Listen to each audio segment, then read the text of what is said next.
Hello, this is David Wilcock, and you're listening to another Divine Cosmos audio blog. My website is www.divinecosmos.com, and I'm here with an attorney named Winston Shrout. He's focused in something called admiralty law, which I have heard about through a variety of insiders. Probably the most notable person to teach me about admiralty law has been Jordan Maxwell.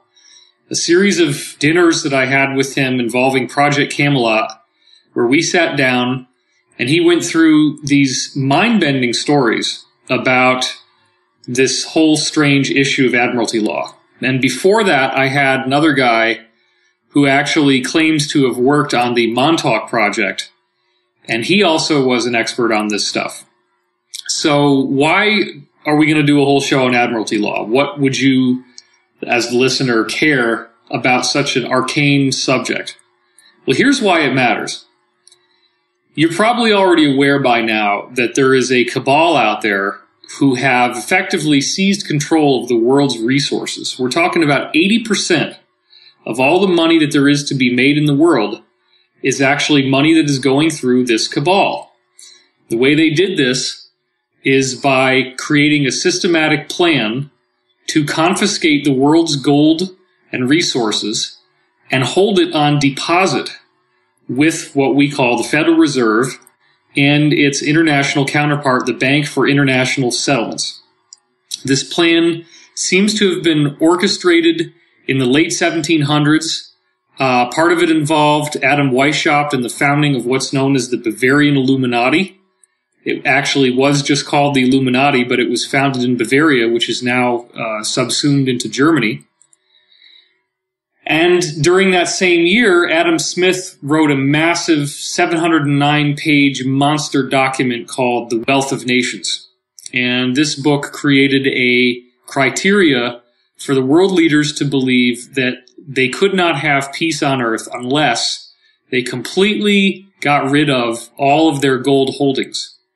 Well, this was a big ruse because what these Federal Reserve guys were able to do is spend the rest of the 1700s and the 1800s consolidating their control over the world's financial supply, over the media, building a massive membership coalition by creating the Freemason organization and pumping up its ranks. We also documented in my epic work, Financial Tyranny, how there was a financial takeover of the British government by the Rothschild family. In fact, Nathan Rothschild was able to trade the British stock. There was a stock called consolidated annuities or consols, and the consols essentially were the stock of the British government itself. And because people didn't know whether Britain had been defeated in a battle with Napoleon that was going to define the outcome of the war, when Nelson Rothschild started to sell all these consoles, everybody thought that the war was lost, and he created a massive financial panic, which led to people just dumping their stock at incredible prices. And right at the very, very last minute of trading, he completely bought up what everybody had sold at pennies on the dollar, and it's estimated that his net wealth increased by something like 4,000 times. And in that one single movement, he was able to effectively buy the control of the British government and its economy. Now, the reason why this is so significant is, as I said, Mayer de Rothschild had 5 children, and he treated this like a multinational corporation. Each of these children went to a different country, and using their insider connections, were effectively able to seize control of these economies. And as it turns out, these same countries and these same economies have become the predominant economic force on Earth. So, as we go through the 1800s, they consolidated their control, and there was another revolutionary change in this organization through the consolidation of Italian Freemasonry with a guy named Giuseppe Mazzini and American Freemasonry with a guy named Albert Pike. Mazzini and Pike got together and essentially healed a massive divide that had existed amongst these secret societies. They basically crushed the opposition, got everybody together on the same page, and then drafted up a plan for 3 world wars. World War I was intended to consolidate all the Balkanized republics into the Soviet Union, and it succeeded. And what we now know is that at the tail end of World War I, the plan then involved using the atrocities of World War I to justify these countries secretly pooling their golden resources into this Bank for International Settlements. Now, we can also go back and look to see that what triggered World War I was the assassination of Archduke Ferdinand of Spain, and that assassination appears to have been utterly and completely an inside job. To get the U.S. involved, we have the sinking of the USS Maine, which also appears to have been completely an inside job, all intended to pull the strings behind the scenes and start World War I. Now, I understand as you're listening to this that you might be feeling overwhelmed, you might be feeling anxiety, and it might very well be that in order to feel psychologically comfortable, you have to attack me and feel hatred towards me for saying these things. I want to be clear that I didn't make this. And I also want to be clear that denial is not going to solve this problem. We have to look unerringly at the truth, and we have to see what happened. So what happened is, we have really good intel on this. I wrote a whole book about it on my website, how these people effectively, from the 1700s right up through the 1800s, crafted this plan. And by creating such a massive, horrific event. I mean, World War I, for all intents and purposes, is the most outrageous, negative thing that's ever happened on Earth. That event, everybody was completely exhausted. All these world leaders read The Wealth of Nations by Adam Smith, and they bought into it. They actually felt like the only way they could avoid another war happening, which would be even worse, is to give up all their gold to these bankers. And they did it. They handed over the gold, and what we're now hearing is that there's a lot more gold that they handed over that was secretly held in Asia than we knew. And that's because apparently Asia has a massive, massive mine of gold in it that's much bigger than any other gold mine in the world, except for another one that's very classified in Australia. So this is going to lead to admiralty law. Bear with me. This is all set up for what we're talking about. The world leaders handed over their gold, and apparently it began with a meeting in 1921. Emperor Hirohito from Japan came over to London, and that's where the plan started to be laid out. The world leaders, this is a documented fact, you can go prove this just by reading the documents on the Bank for International Settlements website. They actually have it right on their website. You can go in and read the charter documents where it says that they took everybody's gold in the world. It became illegal to hold gold. Some of the countries handed it over voluntarily. Those who did not were systematically plundered, and this is what actually leads to World War II and the events leading up to World War II, including a comprehensive purging and invasion of China and their gold supplies and much of Southeast Asia by an operation run by Japan as a proxy state for the Rothschild Empire through what was called the Golden Lily. And Emperor Hirohito was not directly involved in this, but he allowed General Yamashita to basically pursue this goal and go and plunder this gold throughout China and Southeast Asia. That gold was, quote-unquote, put on deposit with the Bank for International Settlements. And what happened was the Federal Reserve, through their 12-member banks here in the United States, issued bonds to the people whose gold was confiscated in proportion to what was taken. The part that so many people are having trouble with is the actual amounts of gold involved in this heist, because it is vast. We're talking about nearly 2.5 million metric tons of gold, which is much, much larger than the established, documented score of there being approximately, you can read it anywhere between 120,000 metric tons to 160,000 metric tons. So we have some guys who are blasting me on the internet about this, saying, oh my God, there's no way that there could be that much gold because everything's been mined and meticulously cataloged. It's like, look, if you want to believe that the government tells you the truth and that there is no man behind the curtain, that's fine. But there are very large gold mines, and China considered this a great national secret, but the Rothschilds did find out about it, and they grabbed up that gold. Whether you like it or not, what we're seeing is extensive photographic documentation of what these bond boxes actually look like. The guy who I have on the air with me now, Winston Shrout, I can hear him champing at the bit wanting to jump into this conversation. So, Winston, how do you factor in on all this? Everything I've said up until now, what's your opinion on all that, and what are we looking at here? Well, basically, let me go back and correct one thing. Okay. First off, I am not an attorney. There are maritime attorneys that do specialize in maritime law. If you wanted to put a label on me, you might call me a non-union lawyer. Okay. And that might be close to it. But basically, I'm self-taught, have no degrees in law, haven't gone to no law school or anything like that. Okay. So let's, you asked me how this, what we're doing today factors into this. And so maybe I could just start right there and explain it, because it's, as I understand it, there has been some controversies raised over the concept of using commercial liens to accomplish what we're working with here. Okay, let me just hold on. I didn't actually finish the preface, which just is that okay. You are representing now. You are a public face for an alliance of 138 nations, many of whom lost their gold to basically what amounts to the G5 and the G7 countries that orchestrated this systematic worldwide gold takeover.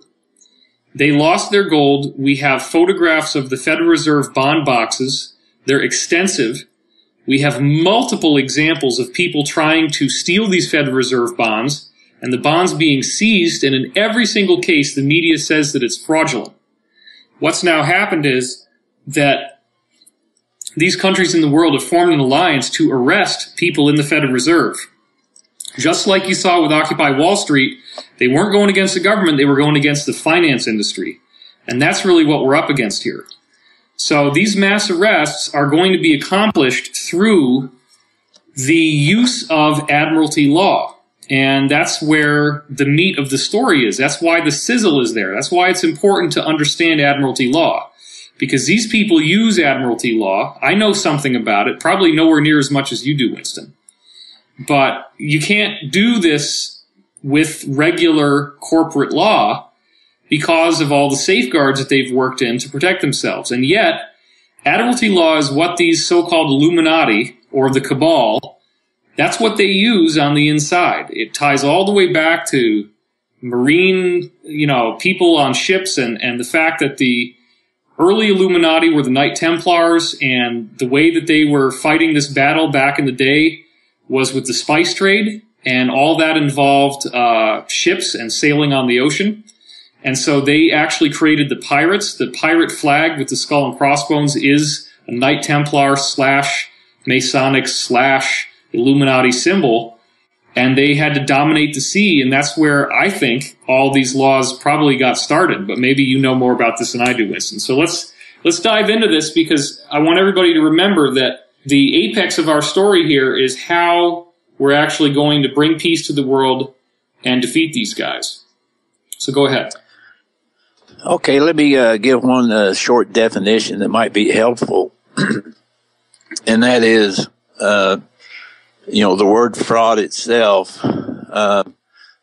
First off, you have to understand that all commerce is actually done in fraud. The reason being that we're dealing with weights and measures. And so what we're doing, we're going out and assigning a number to something that exists in reality. Consequently, it's an abstract of that. It's a fiction, or what we would call a fraud. Now, when we're dealing in commerce, in fraud, that's the method we use unless it injures a real man. Now, if the fraud causes an injury to a man, then we stop the fraud. we correct the injury, we redress the injury, and then we go back to doing fraud because, again, that's the method we have when we're using abstract instead of reality. So that's one.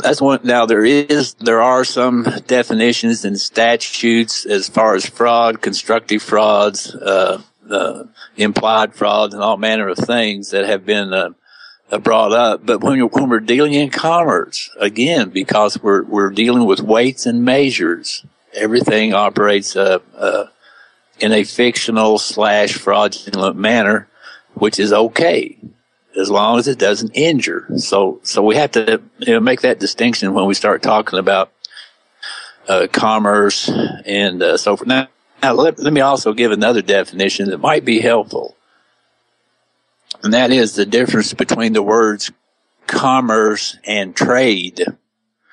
Originally, commerce had reference to the king and his business concerns, and trade referred to what the merchants did.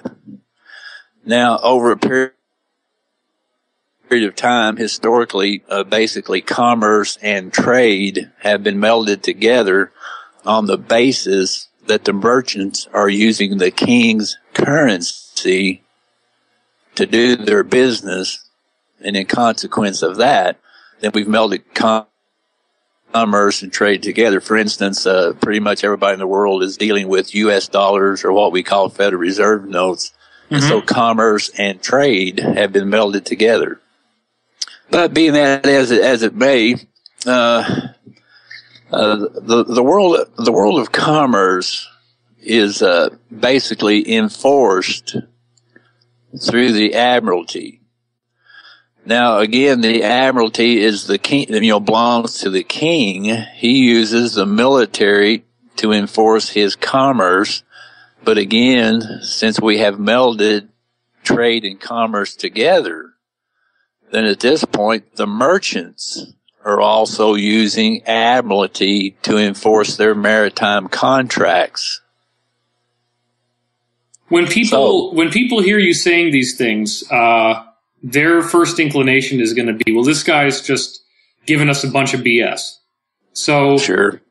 Why is it that we can seek this information out? I mean, how do you find this stuff? How do you know that what you're saying is actually true? Because I always try to... Go ahead. Well, the way we know that it's true is because it works. Why don't you explain that? Well, it's like anything else. For instance, a carpenter, he goes into his toolbox and he has many tools in there. And each tool is, will do a specific job. For instance, a hammer will drive nails, but you could also use a pair of pliers to drive a nail. It's just a whole lot slower process.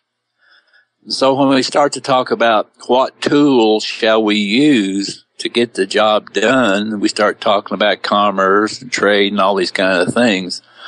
We start to look in our toolbox to find what kind of tool would best facilitate the operation that we're attempting to do. And so when we get involved in commerce, we've developed a whole toolbox, if I could use that example there. We have a whole toolbox of various things that could be used in a particular situation to accomplish a certain end. And so that's why we've, resorted to a commercial lien tool in regards to the 2.5 million metric tons of gold that's in question here. So again, it's just a tool. There's nothing holy or mystical or anything about it. It's just a tool that we use. Okay, before we get to that, because that is really the meat of our discussion. Okay. How do we know that this Admiralty law is even real? Is there any place that the people who are interested could read about it? Sure. Okay. The best place to understand Admiralty and the concepts thereof is the King James Version of the Holy Bible. In particular, if they'll make reference in the book of Genesis to the Garden of Eden story, I think you get a concept for how the admiralty works. One of the first things you have to understand is understand the concepts of bankruptcy. Bankruptcy is in the admiralty. It's not in common law. It's in the admiralty. So if you go back to the Garden of Eden story as an example, whether it's a metaphor, a true story, a real account, is not the question here. But the example that's laid there is with, apparently Adam and Eve got into a situation whereas God had told them that we're going to, if you do this, I'll destroy you. See? And so, but in consequence of their action, he moved them from one jurisdiction into a new jurisdiction. And so technically he moved them out of law and moved them into the admiralty under bankruptcy reorganization so that they would have the opportunity to repent before they died, you see. And so the first instance we have of these kind of processes and thoughts and so forth actually started with the Garden of Eden story. Are you ascribing significance to the idea that the King James Version was designed by these same cabal to some degree, and that they put that in there to set the precedent for usury and this whole system that they've created? I wouldn't say that in particular. I think there may be some misunderstandings about King James Version. Certainly it's not the only version, and there's many versions, and there's plenty of apocryphal books and all manner of things out there to glean from. But in particular, King James Version was created to be used in the churches and courts. It was authorized for use in the churches and courts. And so in consequence of that, the translation from the various books and so forth that they had to use at that time, the translation was overseen by a man named Robert Flood. Now, Robert Flood was a contemporary with Sir Francis Bacon and John Dee. Right. Now, of course, John Dee being in his lifetime, aside from other things, he was also the Grand Master of the Priory of Zion. Right. Which was a secret society created to protect the Holy Bloodline, as, his history shows us. Now, actually, Robert Flood did, in fact, succeed John Dee in that capacity. But during the time when the translation into King James Version, Robert Flood was the man who oversaw the translation. And I suppose that he was responsible for the inclusion of certain books and the exclusion of other books. And so obviously then Robert Flood skewed that version for a particular purpose. Whether that was for evil or for good, I can't say. But we have what we have today. And so to answer your question in regards to the Adam and Eve and Garden of Eden story, I don't know what the intent of it was, but certainly we see the pattern that we're using right now in America or in the United States, because certainly as most people should understand, thank you, Mr. Trafficante, the United States is operating a Chapter 11 reorganization. Yeah, they confiscated the gold and declared bankruptcy and have been in a state of national emergency ever since. Okay, let me say they re-declared bankruptcy. The first declaration of bankruptcy was the Articles of Confederation.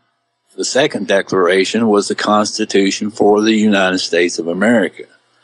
Now, the Chapter 11 that they went into was as a result, as you say, of having taken up the gold so that they can no longer execute contracts, which brought an end to common law. I'm hoping I'm not confusing you here. And you're saying common law separate from admiralty law? Of course. Yeah. I'm just trying to make that common law is based on use. It's based on history. It's based on the precedents of the particular people. For instance, when the United States was being formulated, the founders decided to use English common law. Now, why did they pick English common law, for instance, over Anglo-Saxon common law? Well, the reason they did, because they were all Englishmen. Now, is English common law preferable to Anglo-Saxon common law? It depends on your point of view. But anyway, that's what they chose as the forum that they would use to settle disputes and to do contracts and business and so forth. Does common law deal with trade rather than commerce based on your earlier... Okay. No. Commerce and trade are based on what's known as law merchant law. Now, law merchant law is substantive law. Because of the situations in the 1800s, they formulated what was known as negotiable instruments law to facilitate trade and commerce, and then eventually in the last century, then they formulated the Uniform Commercial Code to basically standardize commerce and resolution disputes all over the planet. But it's not common law. It has nothing to do with common law. So what I'm hearing you say is that countries make their own laws for their own individual jurisdiction. But yes. there is also an overarching law that is used to regulate commerce and trade between nations. Absolutely. And that the most current form of it would be Uniform Commercial Code. Yes, as it implies, Uniform Commercial Code, you understand that it's a complete fiction. But again, because we're operating in fictional terms when we get involved in commerce, and this. We lost your audio. Can you hear me, buddy? You really winked out. Okay, then. Okay, there you are. You're back. Okay. Let me ask you the question again. Sure. So we're talking about Uniform Commercial Code, and we just lost your audio, so I want you to start again with what you were going to tell us.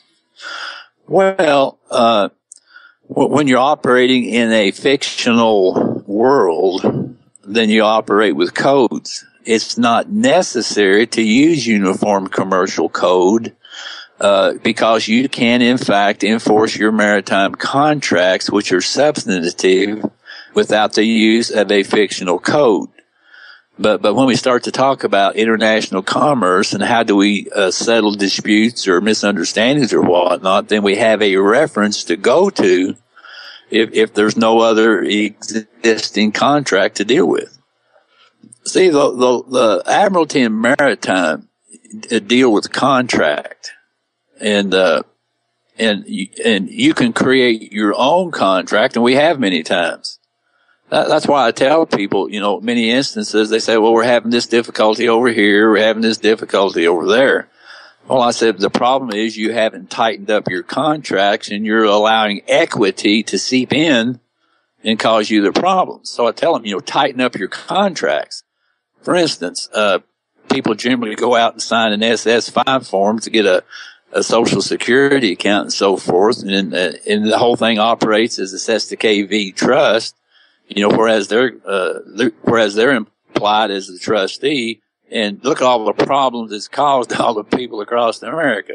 So I say, go tighten up that situation. Go back, re-indenture your trust, and turn it into an express trust, so it's not being operated as this SSKV. And so, in most of the problems that people across the country are facing, because they're involved in implied adhesion contracts and all manner of things. And so I say, hey, go back into the Admiralty, go back into that jurisdiction, reestablish your contracts, tighten them up, and you won't be having the problems you're having.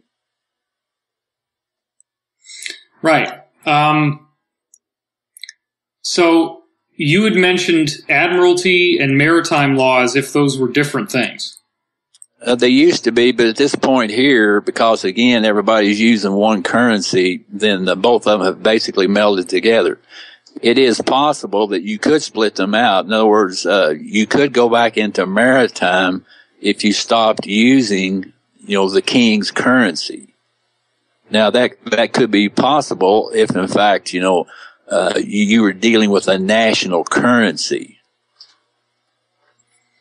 I guess something that we still need to address here is I asked you where people could read more about this so that they know that you're not just making all this up. And all you really said is go read the Bible, which is going to make people very angry. Why would that make them angry? Because there's nothing technical in the Bible about any of these laws. It's only sort of like a metaphorical story. I might disagree with that because it is very technical. An analysis of the Old Testament versus the New Testament certainly would be important to make, because when you get into the New Testament, it does become very technical, especially when you get into the book of Hebrews. The book of Hebrews was written by someone who understood commerce very well. Perhaps it was Paul. I don't know or not. But in any event, you see in the book of Hebrews, very technical terms and so forth. And so, as a first primer, if I can use that term, the King James Version would be a very good first primer. And again, it was created for a particular purpose, and it was authorized for use. Listen now, it was authorized for use in the churches and the courts. So if people are having problems in court, could they rely upon the concepts, principles, and so forth that are contained in the King James Version? And the answer is yes, if they understood them. Now, first off, let me explain that the free enterprise system, the commercial things that we do all across the planet are inventions of Christianity. Now, I didn't say they were good or bad. I'm just saying they were invented by Christianity. See, we're not involved in the barter system. We're not involved in the system, that was developed by the pagan nations. We're involved in a new system. And again, it was invented as a result of the Europeans promoting Christianity. Now, if you go back through history, there were times back in history when it looked like Europe was going to turn Muslim. There were invasions and things, and except for a few small glitches, that whereas the Christians won, but if it hadn't been for those things that happened historically, we would not be operating with the commercial system that we presently have. So, again, as a first primer to understanding commerce, the concepts, principles, and so forth that are contained in King James Version would be essential. Not that I'm promoting Christianity, please. Okay. Well, what do you see in the book of Hebrews that you say is significant enough to warrant being a preliminary legal code? Well, let me give you a brief rundown then, because we see this played out again in our history, certainly since 1933. If you look at the Old Testament, it dealt with execution of law. In other words, in order to discharge the debt, there had to be the shedding of blood, and usually they used a scapegoat or a straw man to accomplish that. Now, that did not mean, of course, that the debt was gone. It means it was discharged into the future. I'm trying not to interrupt you because I've had tons of haters say that I interrupt too much, and I guess I get excited. So I'm trying to just let you talk, but then there's other people who are going to get mad because I'm not interrupting you when you say outrageous things. Outrageous?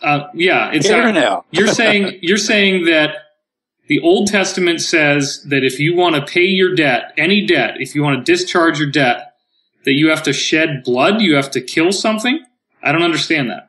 Well, let's make this definition. The word we use in commerce is the word debt. if you go into theology, into Christian theology, the word is sin. So sin and debt, at least to me, are exactly the same word. For instance, you look in the New Testament, some would come to Jesus and say, I need to be forgiven of my sins. And he say, your debts are forgiven. Oh, you're right. I remember that. Yeah. If you look at the Lord's Prayer, it says, forgive us this day our debts as we forgive our debtors.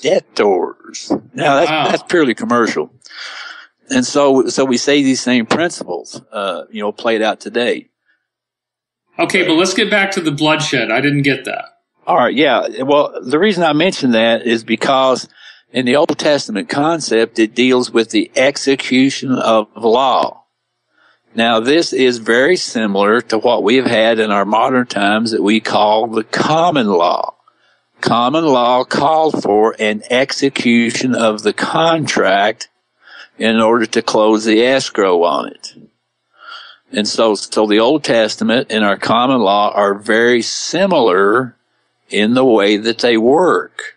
So we had to have an execution.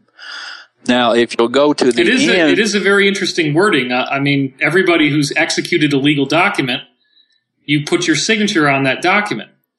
And why would they use the word execute? That's a very good question. Well, when we get down to the 1933 period, as I'm going to bring up here in just a little while, we stopped execution and went into operation, which is altogether different concept. But I need to lead up to that, and I'm using the King James Version as a comparison so that it's easily seen. Okay. Now, the concept of execution stopped with a man that's referred to as John the Baptist. John the Baptist was the last legal administrator of the Levitical law. Now, his blood was shed at the end of that testament. He became the testator, and which demonstrates that the Old Testament is a will and has to be dealt with in probate, which is a little bit different law form than most people are familiar with. However, after the death of John, there was a period of time. I don't know how long it was, 6 months, a year, whatever. But anyway, a new contract was let, if I can use that word, and the testator of the New Testament, the new contract, was a man historically known as Jesus, whose blood was shed at the start of the contract, which demonstrates that the contract is in the form of a trust. So, when you get involved in the New Testament, we're starting to talk about operation of law and not execution.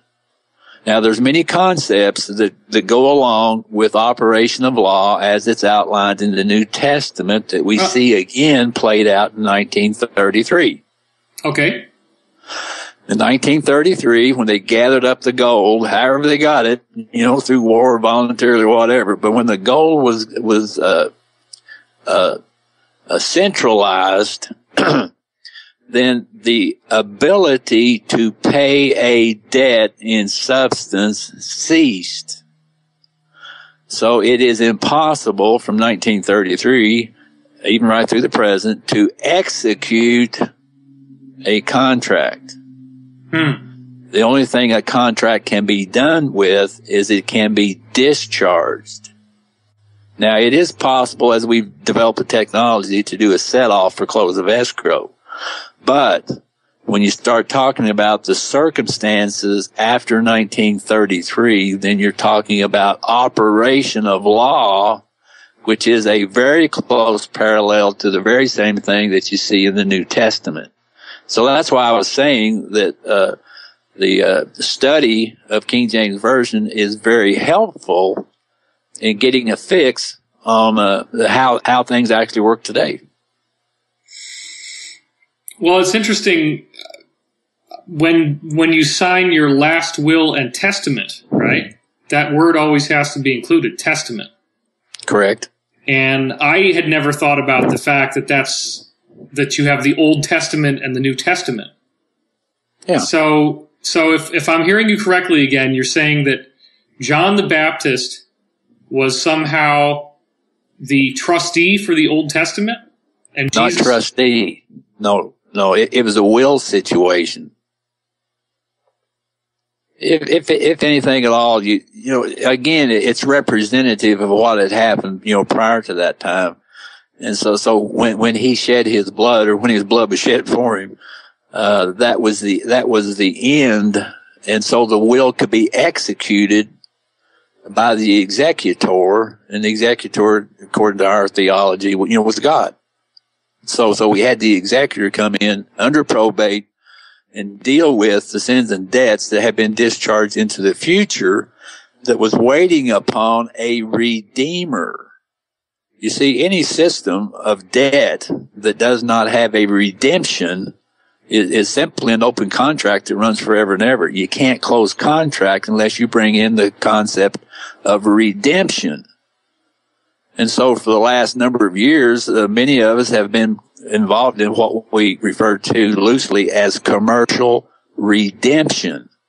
And we have accepted the Redeemer in commerce for close of contract. Wow. Close of escrow on contract. Now that, you know, it might take us a week to fully develop that concept and that thought process, but again, we're trying to get to the point where we have some logical explanation for what was done with a commercial lien involving the gold in question. Okay. So we're kind of leading up. We're kind of leading up to that. I'm still, in my mind, hearing screaming voices of people who are going to say, this guy is completely delusional. He's taken the Bible and twisted it into all these crazy things. He's probably against Christianity, and he's trying to make it all out like it's some Illuminati plot. You know, and there's going to be people who are really angry listening to this. And, you know, that's okay, because what we're trying to do is get to the information. But I've heard about this admiralty law for quite some time. I know that when you're in a court that has a gold fringe around the flag, that means that they're operating under this law. But where would someone actually read about all this crazy stuff that you're saying? How would someone actually for themselves, if they want to follow up on this and learn more, and they're interested but they might not understand everything, where can you read about this? I guess some of the same places I've read about it for about the last 7.5 years. You know, I've been doing public seminars discussing many of these same concepts. Okay. And have supplied, you know, multitudes of articles, documents, and all manner of things, to help supplement, you know, that learning. Let me just say this, the ability to operate in this manner is actually an art form. It's not a 1, 2, 3, 4, 5 situation, although some things are that way. But for the most part, it's an art form. And so you're operating, you're not executing. And so when you understand the concepts, the principles, you know, that apply here, then again, you know, it's more of an art form than it is a strict regiment of how to do. It's not a, you know, how to do admiralty, you know, with 100 steps in it. It's just not there. Right. But there should at least be some documentation that you can say right now on the air of where somebody can go. Give us a reference, give us a place, give us a website address, something. I don't know of any particular documentation. If they want to have a start at it, just go on the internet and type in law, merchant law, and first off learn the history of law, merchant law, and see how that goes. If you want to go back and study the history of City of London, if you want to study how the Knights Templars operated with their banking and gold certificates and all those kind of things, then I think those kind of things might be helpful to them. But I don't know of anybody that's compiled a book that would adequately even start to describe the situation, except for King James Version. But again, remember, it's an art form. But you can go on Google for all intents and purposes, and start to Google things like Uniform Commercial Code, Admiralty Law, etc., and you're going to start finding pieces of this and put it together. Sure. Yeah. And I also, merchant law. Okay. The Negotiable Instruments Act, I think it was 1857. You can study that. And then there's a whole body of law called negotiable instruments. Actually, that's one of the first things that I studied. It was actually a college course. And I got it on audio with some paperwork and so forth with. So that's the first thing that I studied actually was negotiable instruments law. And so having an understanding of that, then I could backtrack into, Negotiable Instruments Act, and back into the concepts of banking, gold certificates, checks, and all those kind of things. So that might be a good, I think there perhaps are, several courses you might find on the internet that you could go back and study negotiable instruments. That's an important thing. Well, one of the things that keeps popping up in my mind is, and I'm trying to remember the exact reference, but I believe it was in the Congress building. I think it's in the Congress building. One of my top insiders was telling me that if you know what you're doing, you go down into the basement and there's a door that says boiler room, and that's all it says, and you open up the door and you go inside, and that's an Admiralty Law court. It's a secret court behind the door that says boiler room, which apparently has to do with the boiler being back to steamships and this whole marine weird law, that there's like this other form of law that these guys have been using that the people don't even know about. And so I think this is really one of the keys we got to get to here is that people think go ahead. Let me help you out with some of that thought process. First off, you had mentioned the gold fringe flag, which denotes an Admiralty court. But whether or not there's a gold fringe flag in the court, I can guarantee you that all of the courts in this country are all Admiralty courts. The reason being is that, again, this country operates in bankruptcy, which is under the Admiralty jurisdiction. You can't get away from it. And if you look at any court case, except some that I file, if you look at any court case in the courts, you'll see that it's Admiralty procedure because, number one, the defendant that is being sued or complained against is a thing, which demonstrates that it is an in rem proceeding. In other words, a thing is being sued. They're not suing people. They're suing things. Because, again, the defendant will always be in uppercase letters, which under the U.S. Styles Manual, if you want to go read that, that might be interesting. But anyway, under the U.S. Styles Manual, it will tell you that anything that's in all uppercase letters is either a U.S. vessel, a corporation, or a dead person. Now, if you go out to the cemetery and look at the tombstones, you'll see everything is in all capital letters, just like it is on your birth certificate. So that defendant that is listed on all of your court cases that are filed by attorneys in the courts, it is a suit in rem, which is in Admiralty. That's how it starts. Now, after that start, then the attorneys may try to drag it into equity, which most times they do. But all these courts operate in the Admiralty. There aren't any common law courts in the country. Now you can turn a court into an in-law proceeding if you know how to do that. Well, I remember also one of my insiders who was really into this stuff telling me that he had signed a marriage certificate, I believe, in the 1970s, and that even at that late state in the game, if you actually read the legalese on the marriage certificate, it says, I hereby pledge, or it says, we hereby pledge the issue of our marriage as serf and servant of the state. Absolutely. And the issue of our marriage means your children. Absolutely. And you signed that contract. They refer to the operation in a marriage as sexual commerce. Oh, wow. When you want a benefit from the state, you go and sign an application for that benefit. Now, as a result of signing the application, the state may grant you a license. A license, if you look at the definition of it, license is defined as permission from the state to do something that is otherwise illegal, immoral, or unlawful. So, when you go and sign the application for the marriage, the state may, and usually do, issue a marriage license, which allows you to engage in sexual commerce under the probation of the state. And the issue that comes from the sexual commerce is, in fact, the property of the state. But there's some things you can do with those situations.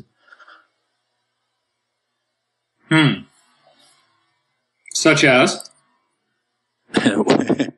Well, what we've been doing, we've done several things, with those situations so that the parents could have more control over the outcome of the upbringing of their children and so forth. Many people, for instance, have used the UCC-1 financing statements and list the children on there as secured collateral and so forth. One of the other things that, that has been done is we've gone back and claimed the birth certificate and used it again in commerce as collateral, perhaps for a lien or other things such as that. But for the most part, if people are careful, they won't run into problems and won't need to do those kind of things. But for those from time to time, they run into situations, especially when they get involved in divorce courts and all kind of things, then perhaps the outcome of the issue it might be something that has to be dealt with. And so we have developed technologies that are helpful to parents dealing with some of those kind of situations. For instance, I'll give you a perfect example of this. One of my friends up in Canada, a native man up there, he had developed technology to liberate children from the government schools. If you studied the situation up there, you know how desperate the children are in those government schools. So he had developed certain technologies and so forth where he could actually go and liberate the children away from the government schools and return them to their families. And so we've used these technologies in various places, for different situations. But again, it's all, if you understand the correct procedures and things and so forth in commerce, how the thing works, again, look in your toolbox, see which tool you need to accomplish a certain job, and then go out and use it. Okay. And I really don't think that people that listen to this are going to be offended by it. They might question it because it might be new to them, but I don't think between the conversation you and I have had that we've said anything that should offend anybody. The proof in what we're talking about is in the successful application of what we're talking about. Right. And the anger that people have to some degree is just out of a feeling of vulnerability. They're angry at themselves. They're not angry at you or I. They're angry at themselves. You know that. Well, what you're telling me is that all of the things that we're talking about are actually hidden in the legalese. Not in legalese. No. Yeah, you have to understand that law merchant, as I mentioned, law merchant law is substantive law. It deals with real things. And so we're not talking about legalese here. We're talking about reality. And so when we start to, creating paperwork and get into court and talking all those kind of things, it's all basically gibberish. But the reality is the results of what we do. And like I say, you can't argue with a guy that can liberate 300 children away from the government. Now, legalese or whatever it is that he used to get there is one thing, but the proof of what he was doing was the return of the children to their families. And so, we're not talking about fictions here and all this kind of thing in so much as we use fictions to accomplish a certain goal. Now let's talk about, for instance, people want to get into business. They want to operate a store. They want to operate a farm. They want to run a construction business and all these kind of things. Would these elements that we're bringing up here be of a benefit to them in those endeavors? And the answer is yes, very much so. Okay. How would that happen? Well, for instance, let's say you want to be a contractor and you want to go out here and build houses and so forth. And so in order to get insurance to be a contractor, you have to have a license and all those kind of things. So, there's nothing particularly intrinsically bad about that, but it's how you use that license, it's how you deal with the insurance, it's how you deal with construction bonds and so forth that would show you either a profit or a loss. For instance, I'll give you a perfect example of this. Now, this might sound a little far-flung, but one of the individuals that I've worked with over the years is, in fact, an electrical contractor. And he had a successful business, and he had built his business up to the point that he could go out and bid on, perhaps up to like a $2 million job. And so he was very successful at it. And so, on occasion, for whatever reason, I'm not sure, he got into a squabble with one of the major banks about something. I'm not sure what it was. But anyway, he went through an administrative process, and then he went and did the commercial lien process, perfected the commercial lien, and certainly after 90 days, the commercial lien turned into a security. Now, he asked me, what can I do with this? I said, go ask your CPA if, in fact, they can take that security and lodge it as an asset in your business. So he went to his CPA, a lady, she had about like 30 years experience. He said, can you lodge in this commercial lien into my business? She said, yes, it'll take me about 2 days to get it in there. So she went to work, and sure enough, 2 or 3 days later, his commercial lien showed up as an asset to his business. Now, the commercial lien was for $9 billion. So now all of a sudden, his business, instead of having, assets that look like $2 million, now he has a business with assets that look like $9 billion. Now, what kind of job do you think he can bid on with a $9 billion asset? Anything he wants. Most anything he wants. But you see, this is actually how it works. So people say, well, how can these things be beneficial? Well, there's a perfect example of it.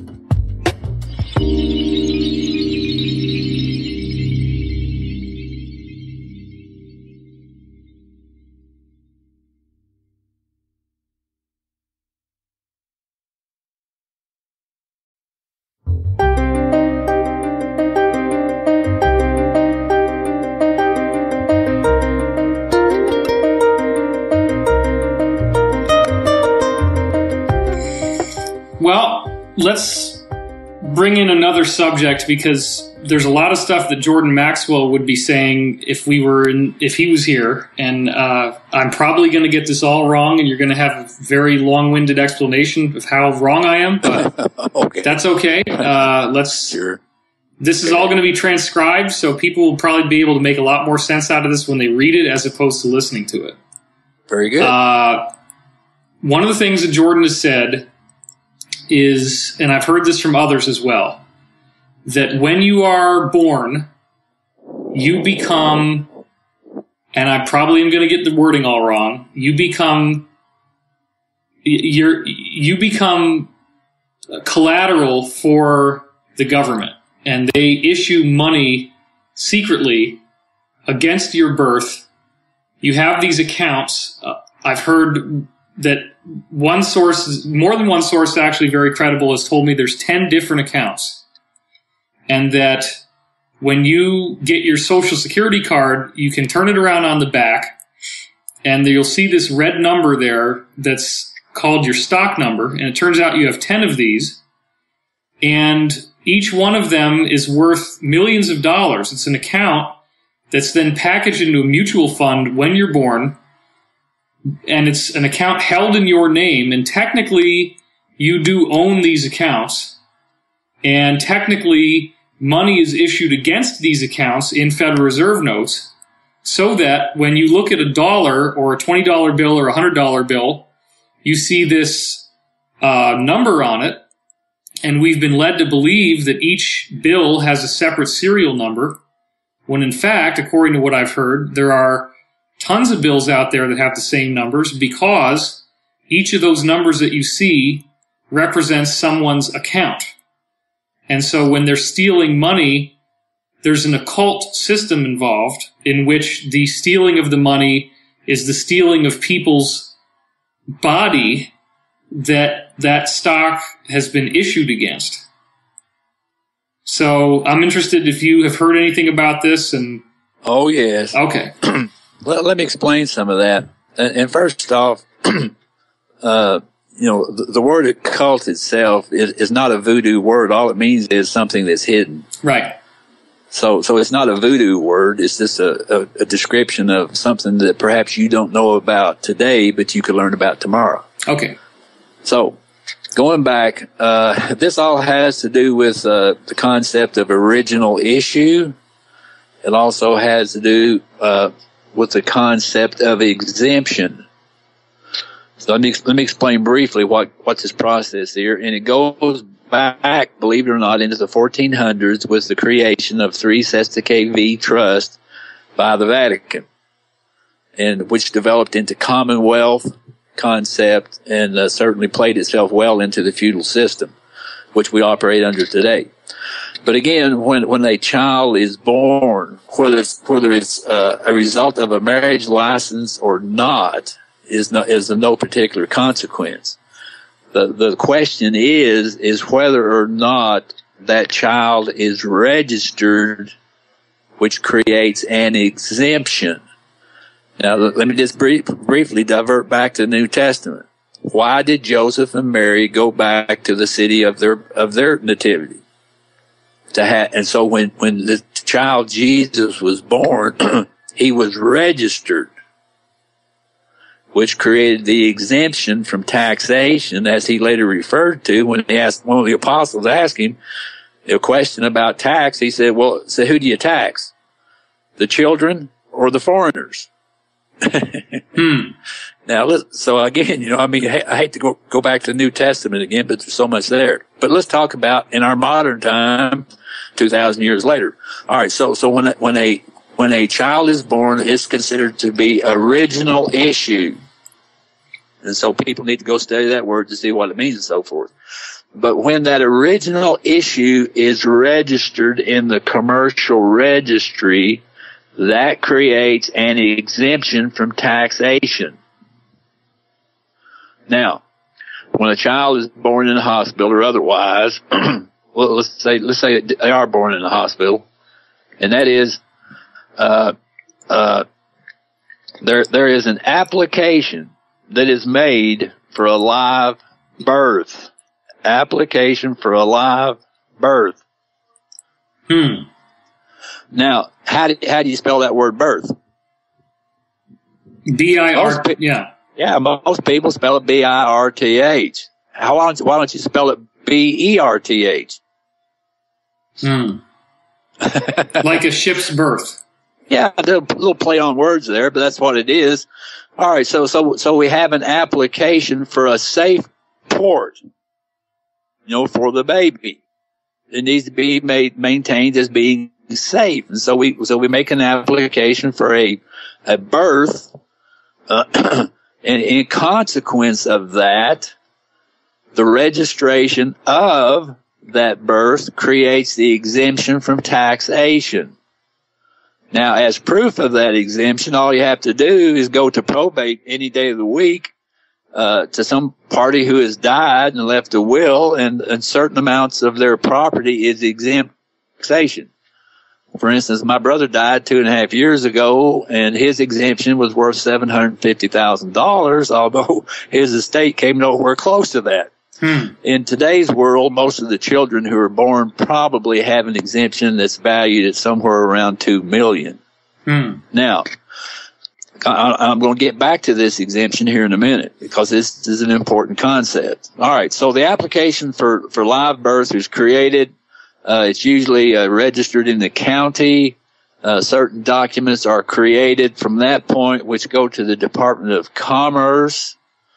Those documents from the Department of Commerce go to the Depository Trust Company in New York. And based upon those documents, then the Depository Trust Company creates 10 bonds valued at $3.5 billion per bond. Now, it's based on those bonds the currency is created. And if you'll look on what you're calling your Social Security card, on the back there is, in fact, a number. Now, that number on there will indicate to you which Federal Reserve Bank is holding your exemption. Now, there's many ways to deal with that exemption before you die. And so as part of our commercial redemption process, we have shown people how to deal with that exemption before you die. And we've been using it successfully for a very long time. How do you find out which Federal Reserve Bank is holding your stock? It'll have a letter in front of the number. Like, for instance, it'll be E or D. And if you go look at the list of 12 Federal Reserve banks, the letter will refer to whichever one of those that is. See, I think A is, I don't know if it's New York or, anyway, it'll be, New York, Atlanta, Right, I've seen the codes. Yeah, so there's a letter that is the code of the bank. Yes, and that tells you which Federal Reserve Bank is holding and using your exemption. Okay, now you also said something that really was a big thing, and again, I'm trying not to interrupt you here, but this one really jumped out. You said that, to your understanding, there are 10 accounts issued, each of which 10 is bonds. 10 bonds issued, each of which is worth $3.5 billion with a B. Correct. So that would mean that each person upon birth at present time is creating $35 billion in bonds for the Federal Reserve. No, it's the DTC that's creating the bonds. These things don't belong to us. It's created for our benefit, but they do not belong to us. They belong to the party that created the bond. What's the DTC? Depository Trust Company, 55 Water Street, New York, New York. Now, DTC it works under the DTCC, which is Depository Trust Company Corporation or something like that. But key to the DTC is to understand they have a holding company called CETA, which is an acronym, CEDE, and it is actually CETA that holds the original documents as a holding company. But again, people get all upset about this and say they're doing all these kind of things. Look around, folks. Look up and down the street. Look in your cities. Look at all the things that we have. And why are we complaining about this system that we have? The only complaint that I personally ever have about this is that if some government official or some agent official does it wrong, if they screw things up, then I got a complaint. But the system itself works very, very well. And if it ain't broke, don't fix it. See, this is one of the misconceptions. Everybody's under the impression that all these things have happened by evil-minded people, intent upon our destruction and so forth. But I don't find that to be the case, not at all, especially as I've been involved in the international for some time with some of these other folks you've been talking to, Keith, Neil, and all these people, and a long time before that. But I have noticed that people at very high levels are very concerned about the welfare of the planet and the people that are here. And people in the United States, get the idea that everybody's against us. But it's not true. And the system we have works very, very well. It's just when you get one corrupt individual or you get a cabal in there who are ruining the system that we have a problem. But the system itself, which is a very close parallel to the system that was laid out in the New Testament, works very well. And if it ain't broke, don't fix it. I don't know how to respond to that. I don't know if I can agree with what you're saying. I think that from my understanding, if you are issuing bonds against a person's body when they're born and you're printing money based on that, it's an occult. It's a, hello? Okay. We Back lost now? you. Yeah, we're back. Okay. You know, Jordan Maxwell seems to be pretty specific on the idea that this was designed as sort of black magic on a worldwide scale. Well, I would disagree with that. Okay. Why is it? I don't see this. I don't see the black magic. I see it as a practical way to solve a problem for 6 billion people. What problem? Feed, clothes, housing, all these kind of things. Like I say, look up and down the street. You know, we got these houses, we got hospitals, we got roads, we got all kind of facilities, we got fire departments and all manner of things that would not exist if we had not had the system in operation as we have it now. I don't look at the founders of this system as being evil intended people. I look at them with people who has, let's say, they have a situation. They're called upon as civil servants or whatever you want to call them. They say, how do we fix it? How do we provide all these things for the situation that we have? I don't see any black magic in that. Well, I understand the basis of what you're saying, and I am trying to drill down into the idea that we as bodies and as living people are being used as collateral, and these bonds are being created in which we become the equity. And no, our labor becomes the equity, not our body. Okay. Now this is a very good thing, again, because, you know, for those naysayers who are so disgruntled with the system as we have it, go back and be a pagan. Live under their system and see how you like that. Because you'll be riding around on a donkey with a pull cart. We could not have made the advancements that we have now using any other system than the one that we have. I find no fault with that. Why is there so much secrecy around it then? Probably for lack of information for the people. You have to understand that in admiralty, everything is adversarial. It's like a football game. You got the coach and his team on one side and the coach and his team on the other side. And so they put a team out on the field, offense and defense. And does the coach, you know, for the offensive team send a message in to their defense that, hey, we're fixing to run a pass play? No, they don't do that. It'd be crazy. So the whole admiralty system is adversarial in that nature, in as much as if you want to know what's going on out here, then you have to go and seek it out. I mean, I was completely as confused about this whole thing as anybody else was until I started to research and look at things, you know, in their proper light and everything. And at first I was angry about it. I thought, well, how in the world could they do such a thing to me? But then after a while, when I started to look at it to see what the alternative was, you know, a donkey cart, you know, and a donkey, I thought, well, maybe there's something to this. And so the more I looked into it, the more I tried to be empathetic, you know, to the situation, then I started to say, well, yeah, this makes sense. You know, if given the opportunity, maybe this is how I would have solved this problem, or this is how I would set things up, you know, to facilitate, you know, the situation. And so you know, we need to stop casting stones and calling everything voodoo and whatnot. Look around.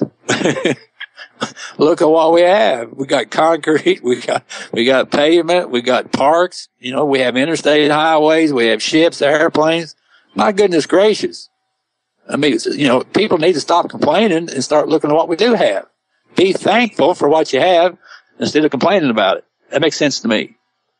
Well, if you're appreciative of the way that this was designed, then why are we doing an interview where we're talking about filing liens against the Federal Reserve and against European central banks? Because again, we have a problem. The Federal Reserve banks went into contract with the owners of the gold to make a payment of 4% per annum on the use of the gold, and they did not do it. So to recover on the injury, then we had to create a commercial lien to create a fact in commerce that this had happened. So we're not talking about maybe this happened, but we're using admiralty technology to create a fact in commerce. Now, once the fact is created, that overcomes all fictions, and now we can start to operate in the real world. Now, the lien itself would basically be looked at as an arrest warrant. And that is, we're going to arrest the title to the gold. Because, the 4% that was totaled up, which had never been paid, come to twice the amount of gold that was originally leased. Right. And so demand for that,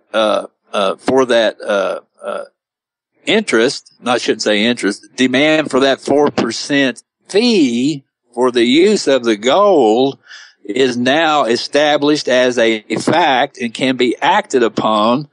And so I'm not going to reveal all the strategy that we're working on to deal with that right now. But that's the reason why we created the commercial lien, was to establish the fact that the 4% was due and owing, and it had not been paid.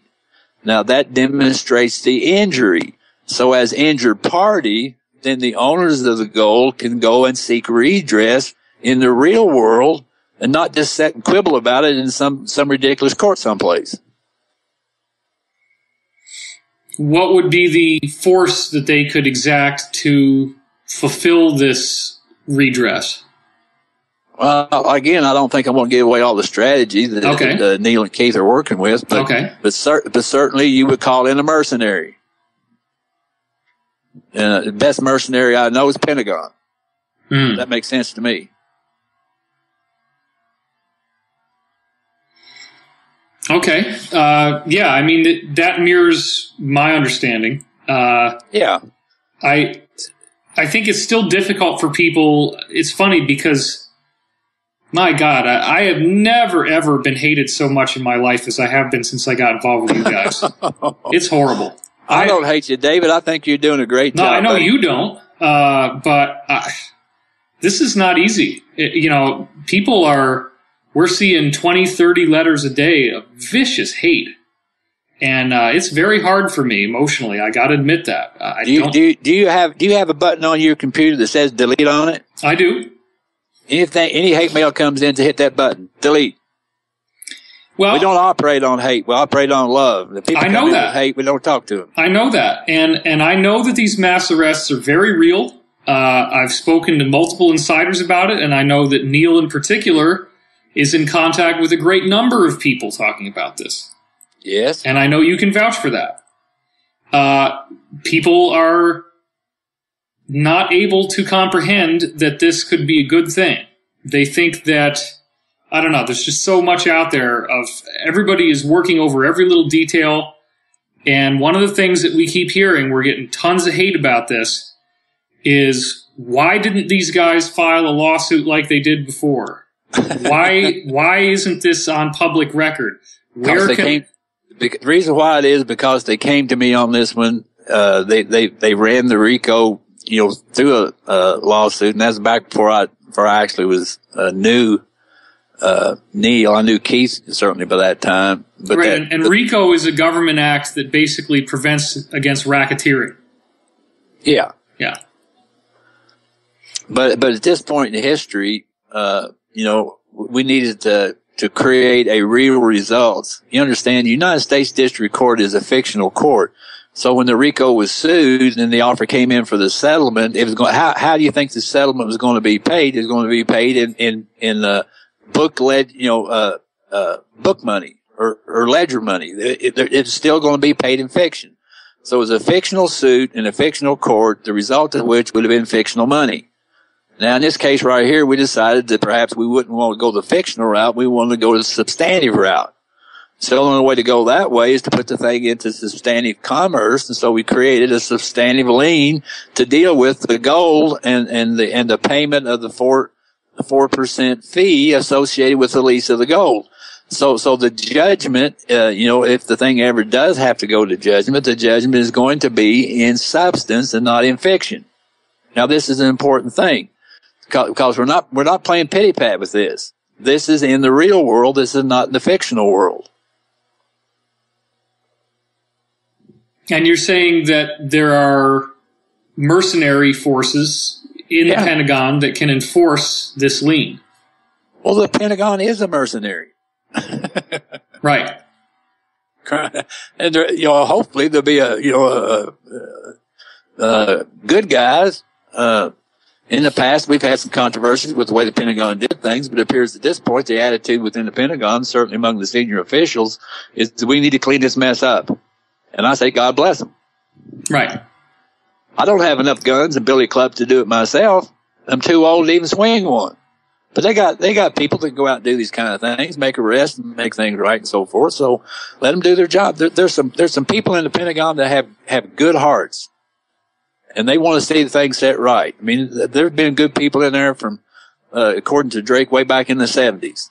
Actually, I think it goes way back into the 50s if the reports I read are correct, who want to restore constitutional government and give everybody in the country a fair shake. I'm all for that. Absolutely. I think in any organization, you're going to have people who basically are there to work their job and honorably protect the people and the Constitution. And they want to raise children and grandchildren, and they just want to have a job and a place to live and a decent life. And they're not doing blood drinking rituals, and they're not, it's a very small percentage. Very small percentage, but that small percentage has had a great deal of influence. And look here, as long as we keep giving credibility to those kind of people, they'll keep on going. If you look in the scripture again, what did Jesus say about, he says, resist evil. He said, get behind me, Satan. Right. You see? Because he did not want to deal with that negative all the time standing in front. He said, get out here behind me. I'm not talking to you. I got other important things I'm going to do. Now, for instance, if you look on the television and you see all these, oh my goodness, the perfect example was those Godfather movies where everybody was romanticizing a bunch of crooks, robbers, and murderers. Now, what in the world is up with that?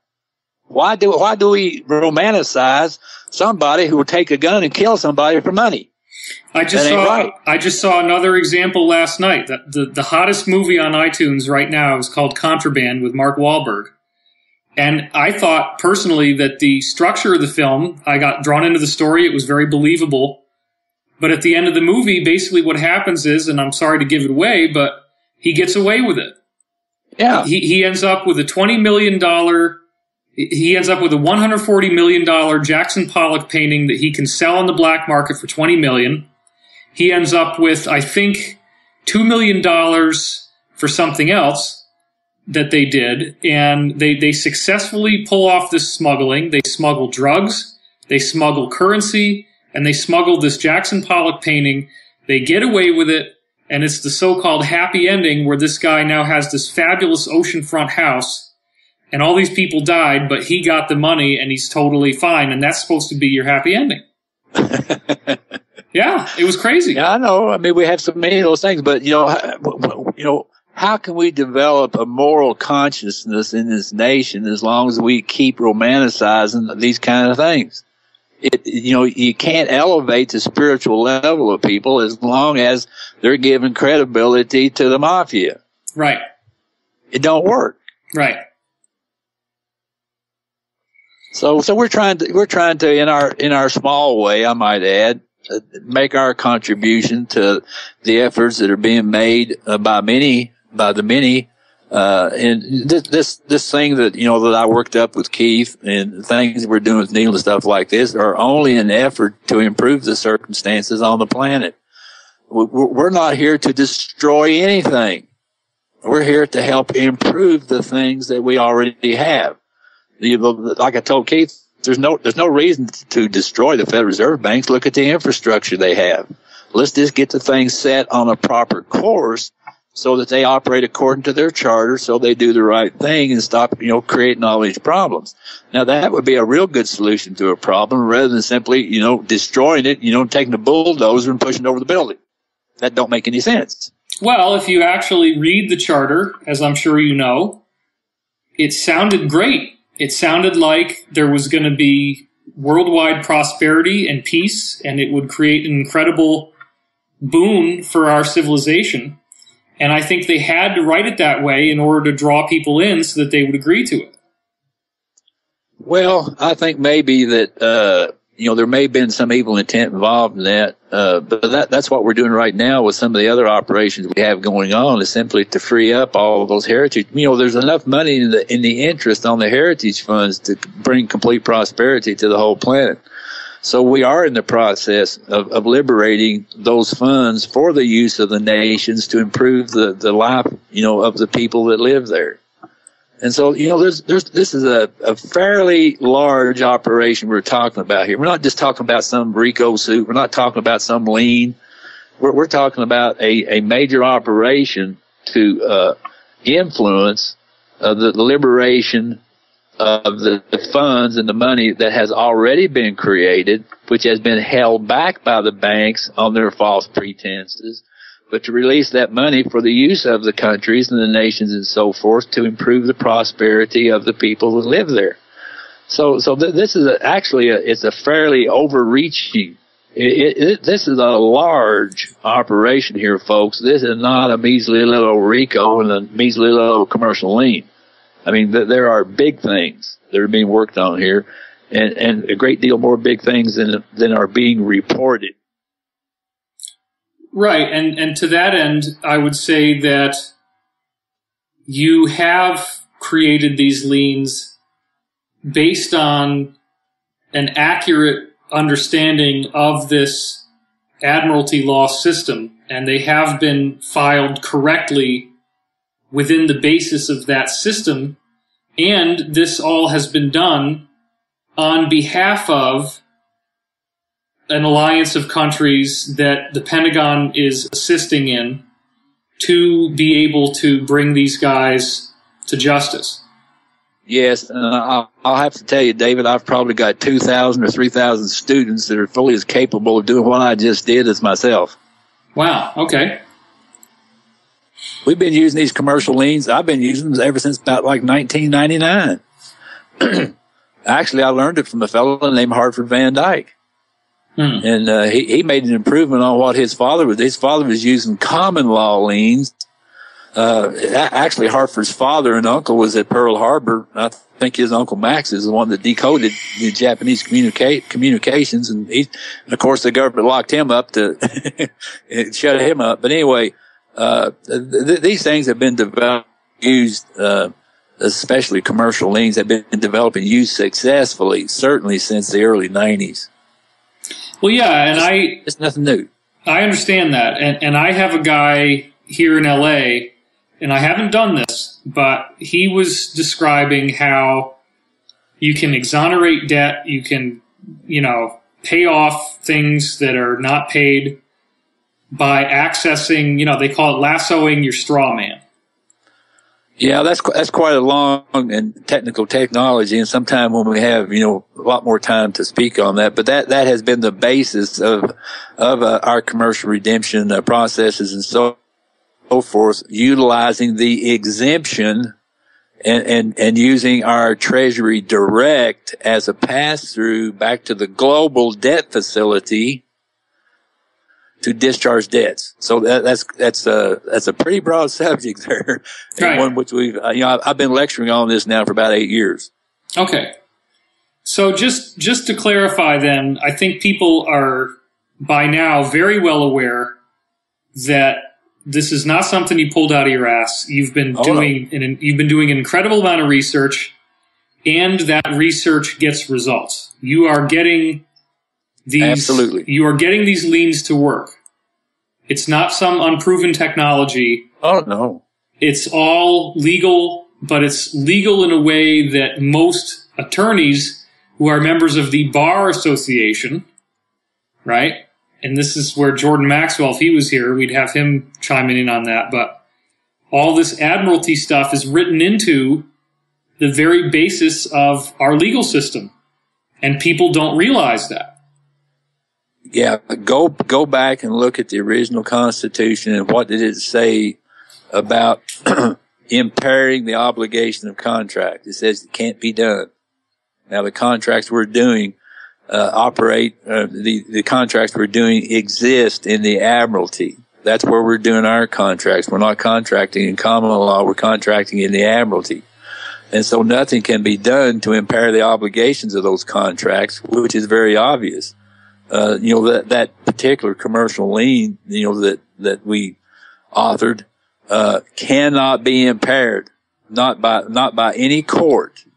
We did it on the private side.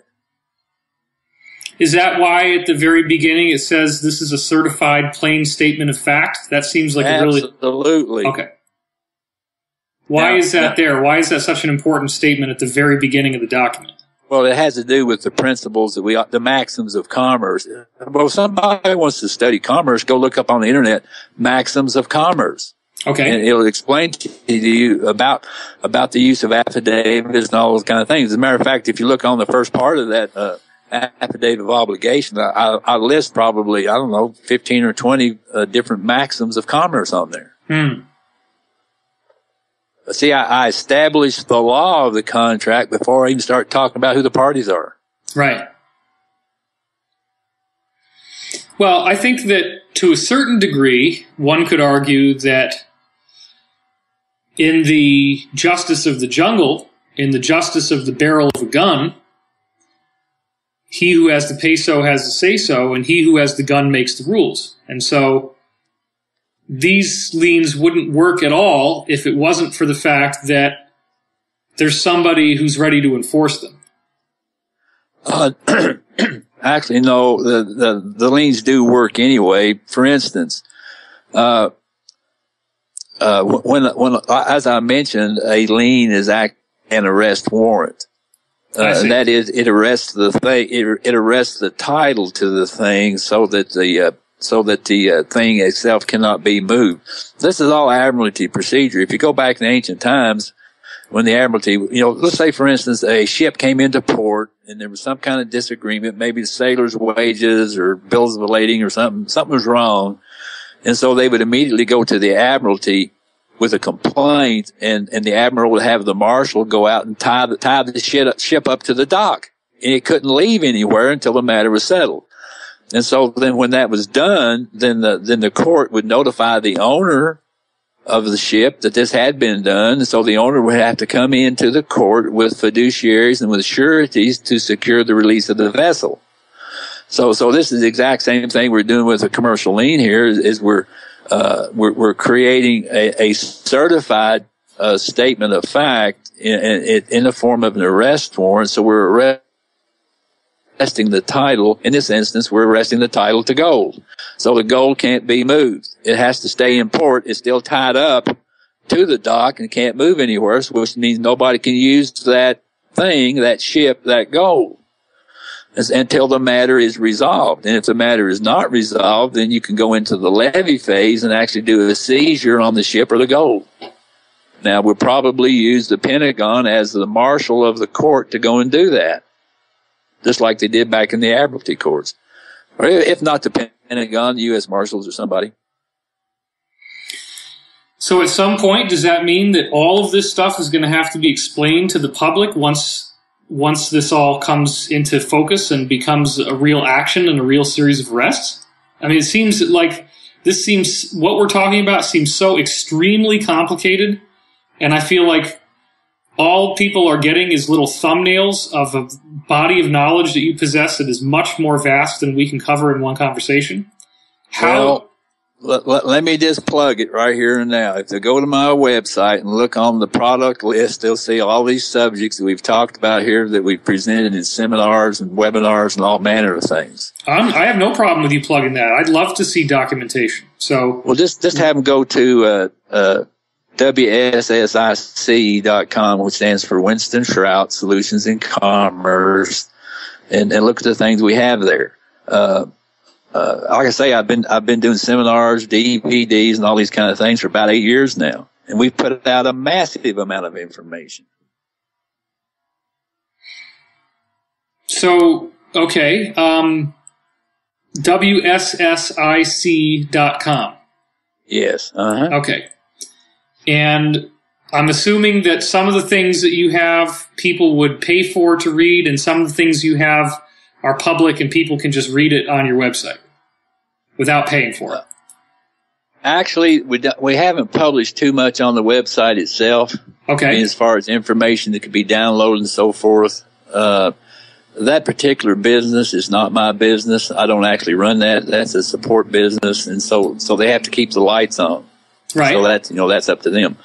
But at the very least, what I've tried to do over the years is to at least leave a footprint in the snow, so that if someone wanted to follow along and find out and learn what I have learned, I've at least broken trail for them. And like I mentioned, this whole process is an art form. It's a way of life. Well, and I've heard, it's the blue pill or the red pill. And what I've heard from people who know about all this stuff is that they will play along. If you learn this stuff and you start playing their game, they will give you what you want. The first time I did a commercial lien, it was against a police officer, and it made a convert out of me. Wow. What happened? Well, I think he's still sitting on a desk. See, the problem was that once I went and did that lien, then that they could no longer insure him. They couldn't put him in a patrol car and put him out on the street because they couldn't get an insurance policy on him because they hadn't paid the lien. So as far as I understand, he's still sitting on a desk. And then as I learned later, as a result of that from other sources, they said that after I did that all the policemen and sheriffs in that area went out and put all their property into trust because they knew I could get it if I wanted to. Wow. And one of the things that I got from that more than anything else was I got a whole lot of respect in that area. When I walked into a courtroom and the judge knew who I was, I got a lot better reception than most people generally do. I see the benefit of it. I mean, like I say, I did that first commercial lien. The second commercial lien I did was basically against the officers of a corporation, and they went to the attorney general of that state to see what could be done about it. The attorney general looked at it and said, "Sorry, I can't do anything about that." Wow. He knew.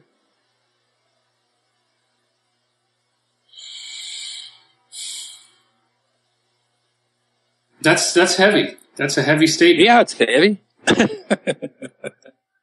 But again, we took those simple principles. A commercial lien for $1.5 million against a police officer, did the same application for 2.5 million metric tons of gold. In for a dime, in for a dollar. It's the same process whether you're dealing here locally or whether you're dealing internationally.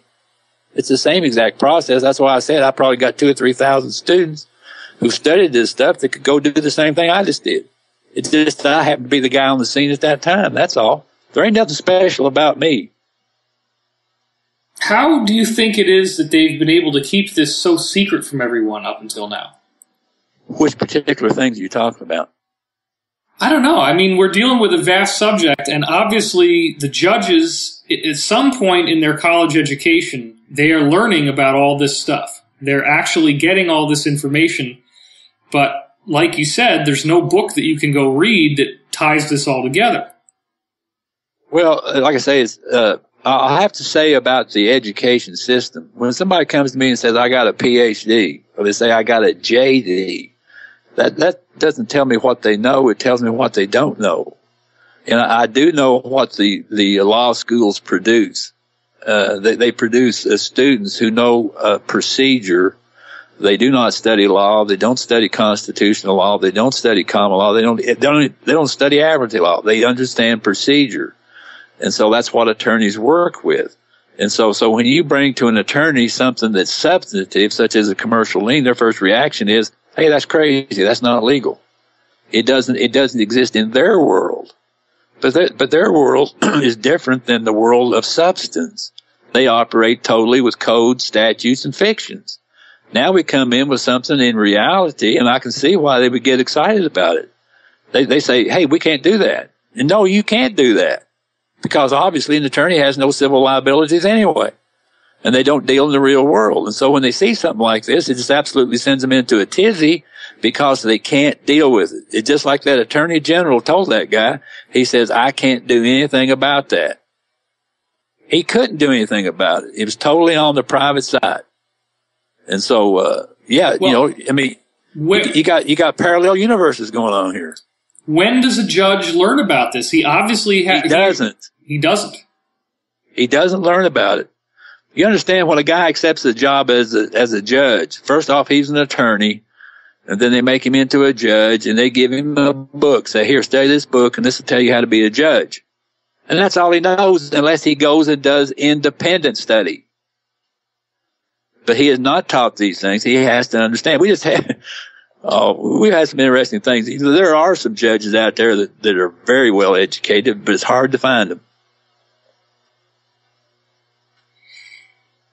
Well, okay, so I'm a little puzzled right now, because if the attorneys don't know about this, and if the judges don't know about this, who the hell does? And then why? I do. Okay, well, you're one dude, but I give out the information as fast and furious as I can. That's why we're having this little interview. I understand that, but let's try to wrap our heads around something here. Okay. How does it exist if nobody knows that it exists? How does it have any value if no one recognizes its value? Oh, I guarantee it was recognized. But how? They knew what it was.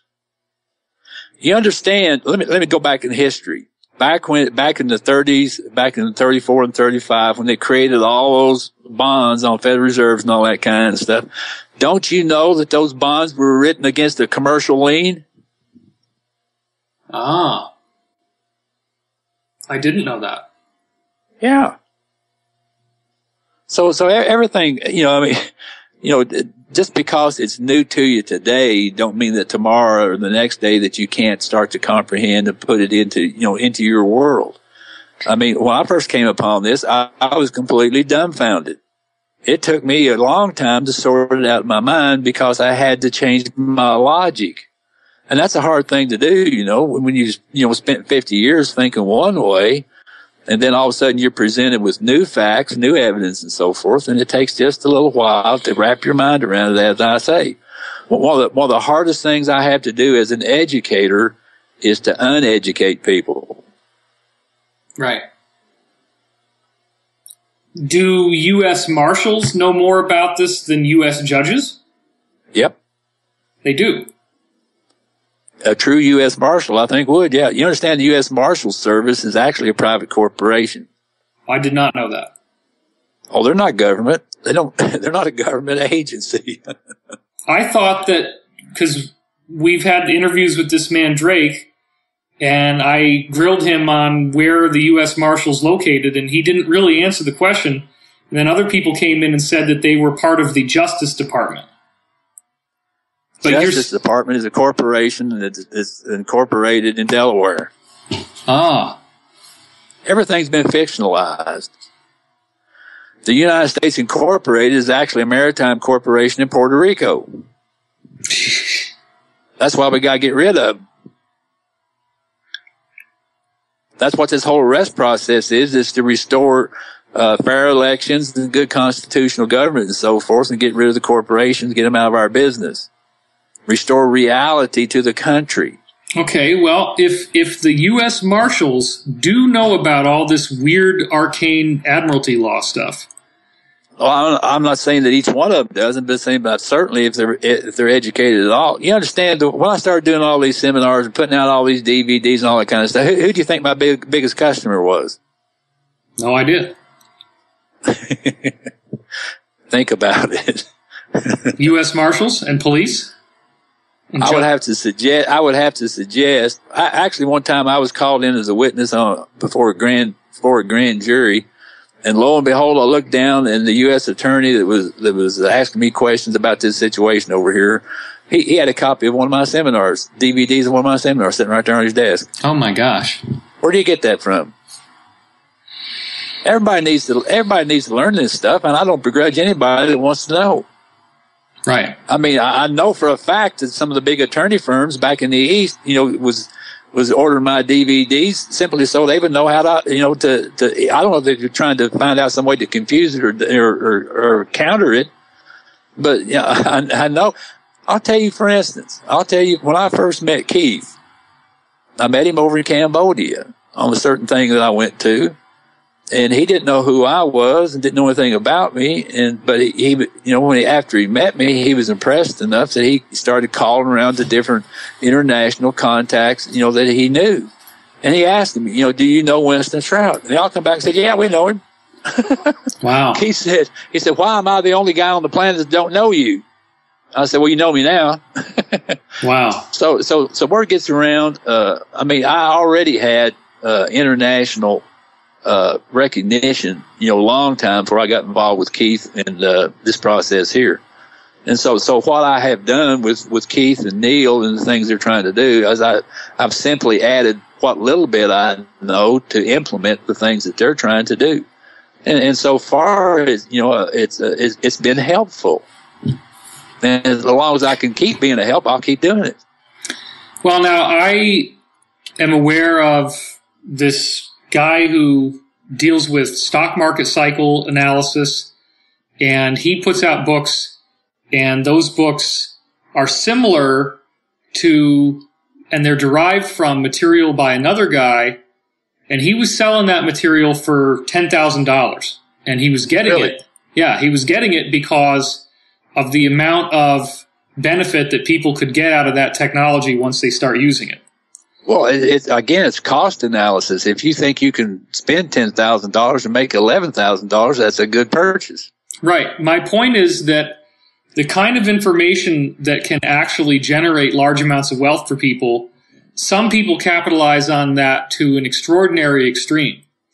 We've had some of those, yeah. I'm curious to hear what you charge for some of your DVDs based on how much value people could get out of this if they start using this system. Well, for instance, a typical seminar that I've done in the past usually starts on Friday night and goes through Saturday and Sunday for a total of about 14 hours worth of information, which they reduce down to about 7 or 8 DVDs, along with a CD that has any documents, templates, or anything like that. And most of them go for around like $185 or $90, somewhere in that arena. Wow. So you're saying that they get all the DVDs, they see the show, and they have all the documents, all the boilerplate that they need to be able to actually go out and put their name on it and enact these liens. Yes. And that's less than $200. In regards to commercial liens, I did a single topic DVD on that, where I went through and described completely the whole history and so forth with commercial liens. And then I provided templates, from several different directions that could be used for different situations. All that went on to one DVD that lasts, I think, about like an hour and a half. And I think that going for, I don't know, $85 or $90 or something like that. Wow. Look, people, don't realize what it costs to produce these things. Oh, I know for sure. Yeah, you know what it costs to produce this stuff. And initial investment is horrendous. Sure. Well, look, I think that's very reasonable. And I think that you've absolutely demonstrated that you have an incredible background on this. You have a long proven track record. You have tons and tons of documentation that people can access at a fairly reasonable cost. I mean, there are some people out there who are in absolute poverty and they can't afford anything. We've never turned anybody away because they didn't have money. Wow. Okay. If you can demonstrate that you don't have anything, you know, we never refuse people like that. What the business manager usually does say, well, if you don't have that price, what could you contribute? Now, the reason behind this is we have found time and time again that if people do not make an investment of some amount, that they won't treasure the thing that they receive. Right. And so if somebody says, I don't have $150. You say, well, what do you have? They say, well, they might say, I have $20.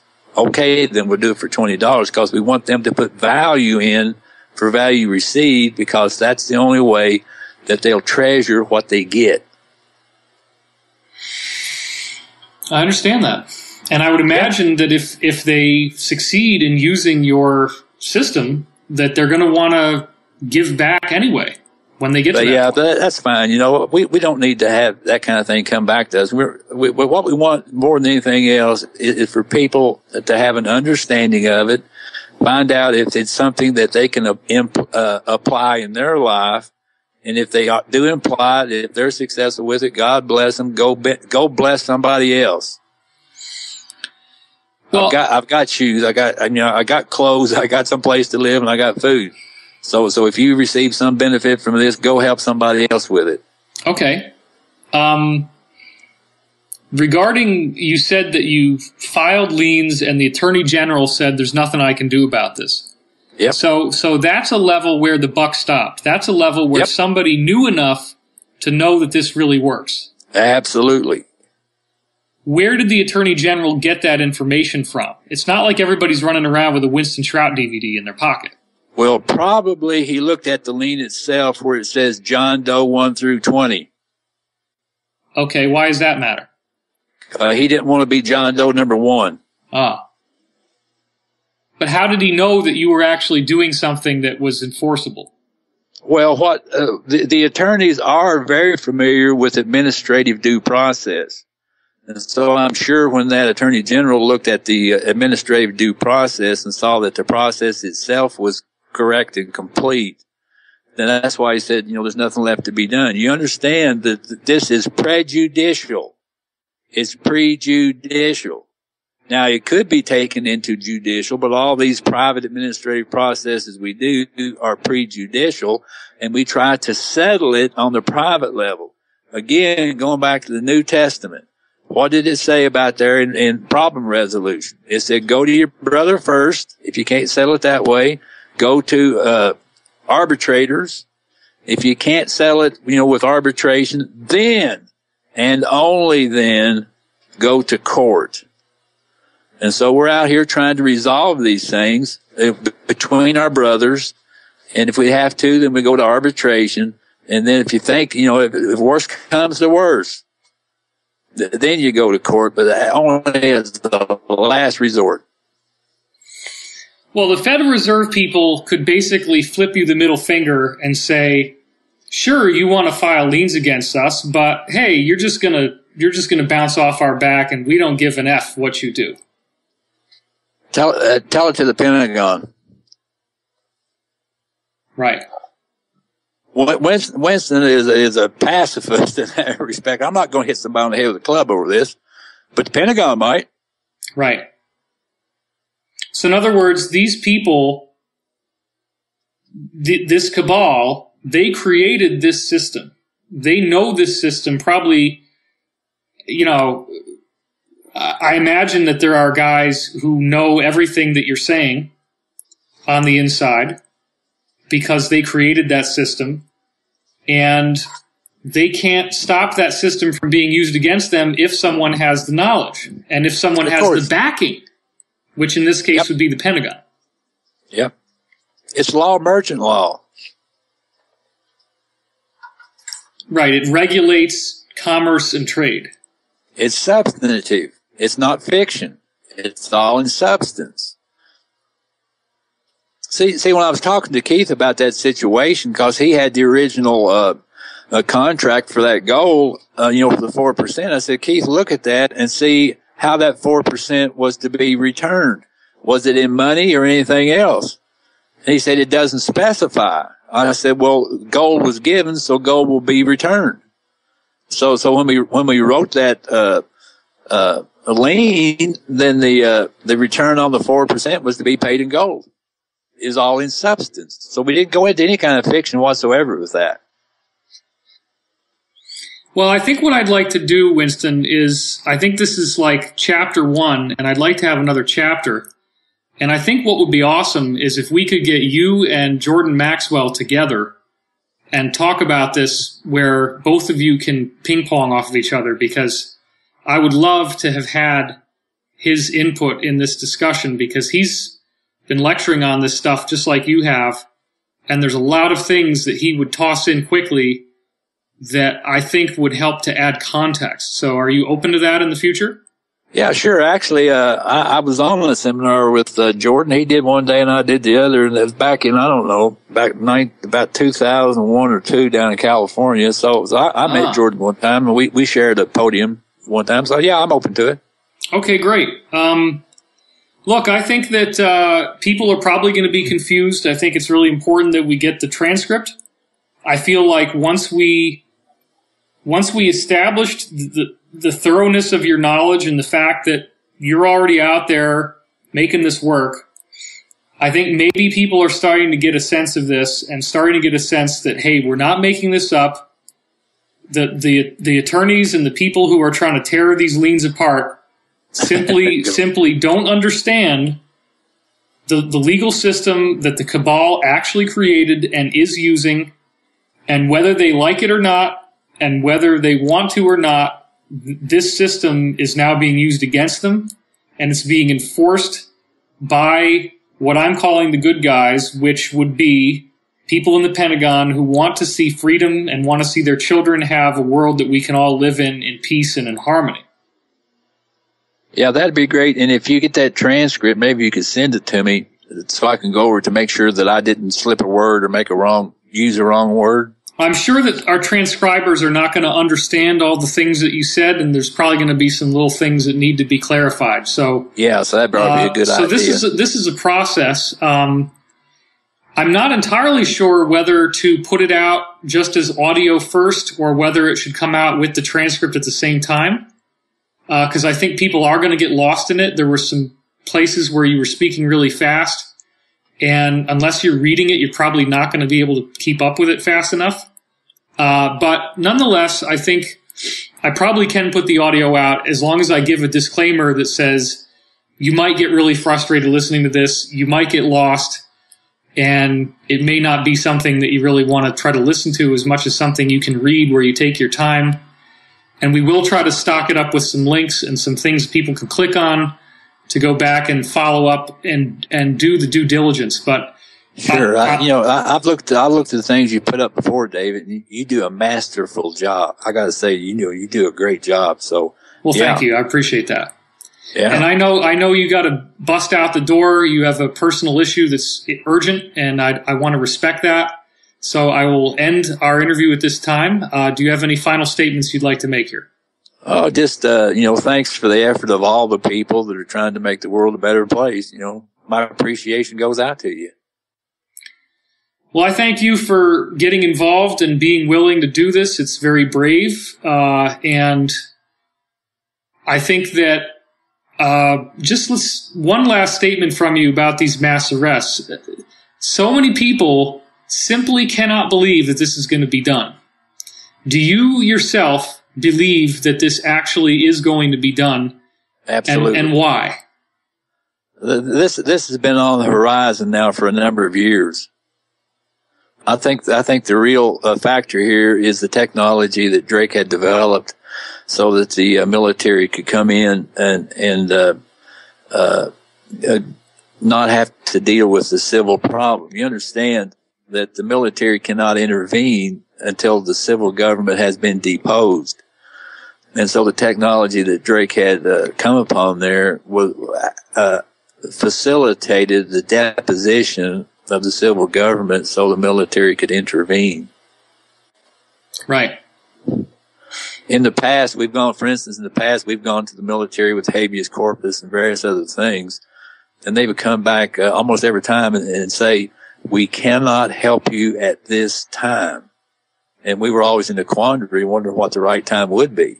But now it's been demonstrated, through what Drake had developed there, the deposition basically of the civil government, so that the military could intervene without breaching the civil government.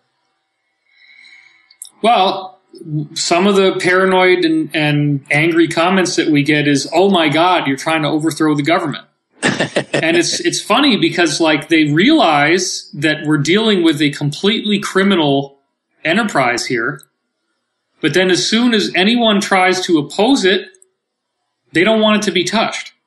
Yeah, well, I think the key to the people would be to go into the United States Constitution and look at the oath that's in Article 2, and then look at the oath in Article 6 and see which one the present president actually took. He only took an oath as a corporate employee. We have never, if Jordan wants to get into a conversation about conspiracy, we would need to go right back to 1788 and 89 at the Constitutional Convention. Why did they come up with the 14-year requirement instead of 12? 14 is not a Masonic number. 12 is, 13, and so forth. Why did they come up with the 14-year requirement on that first presidency? But you go back and you find out that right from the start, George Washington took the Article 2 oath. We have not had a man who has been qualified or who would take the Article 6 oath as President of the United States of America.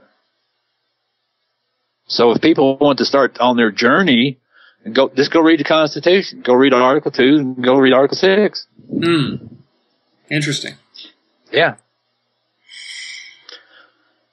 All right, well, let's get off onto another subject. Yeah, well, this has been very fascinating, and I really want to thank you for participating. Well, thank you for the opportunity. It's been a real pleasure. I think this is an investigation that's ongoing. I'm going to be interested to see the transcript and start following up on some of this stuff because I am one of those people who want to educate myself. Great. So I'm really looking forward to that process, and I thank you for facilitating that for us. You're welcome. Well, thank you, Winston. This is David Wilcock, DivineCosmos.com. And Winston, if you could give us your website again.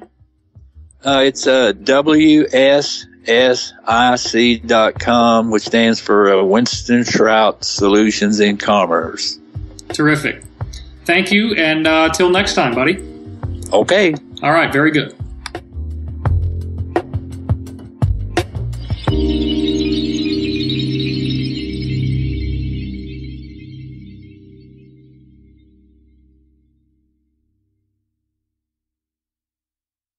This is Thank You White Knights, and I hope you enjoyed this video.